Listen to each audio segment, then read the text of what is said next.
Hi, this is Andy with Condi Technical Support, here to bring you another Sublimation FAQs video. Today let's talk about paper issues. We have two different paper types for the Ricoh printers.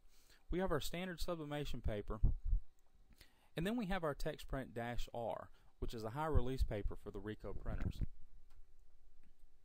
For the Epson printers, we have three different types of papers. We have our standard sublimation paper for that as well. Then we have the TexPrint XP paper. The TexPrint XP is a little higher release than the standard sublimation paper. Not compatible with the Ricoh printers because the ink doesn't dry fast enough. We also have the Jetcoal high release paper.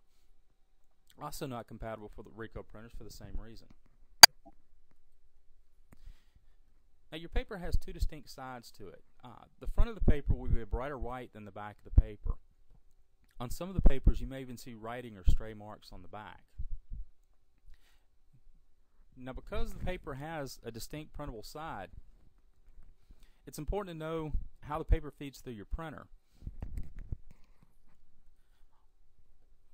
On printers in which the paper feeds from the front of the printer, always make sure to load the bright white side of the paper face down in the paper tray.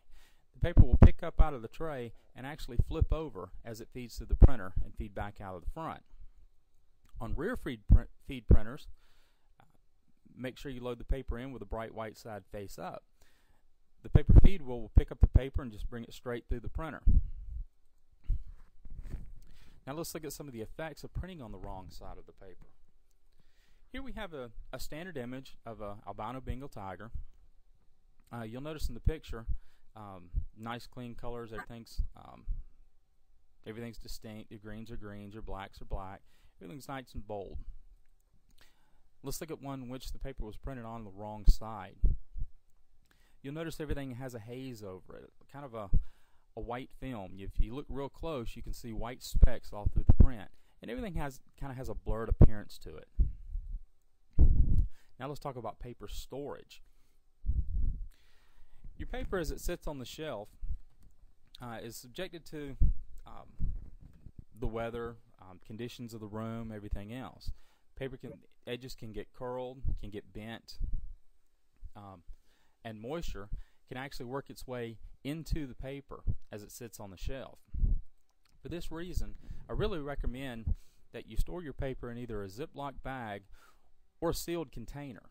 This will protect it from the elements and even protect it from getting damaged, cutting down on the amount of paper jams that you'll get.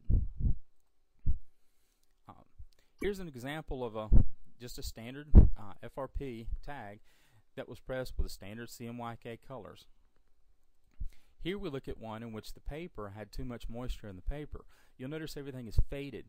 The ink didn't sit well on the paper, so it doesn't transfer quite as nice as you'd like it to. Check out our other great videos here at CondiTV.com, or if you have any problems or questions, you can give us a call at 1-800-826-6332. Simply choose 2 for tech support, or send us an email to support@condi.com.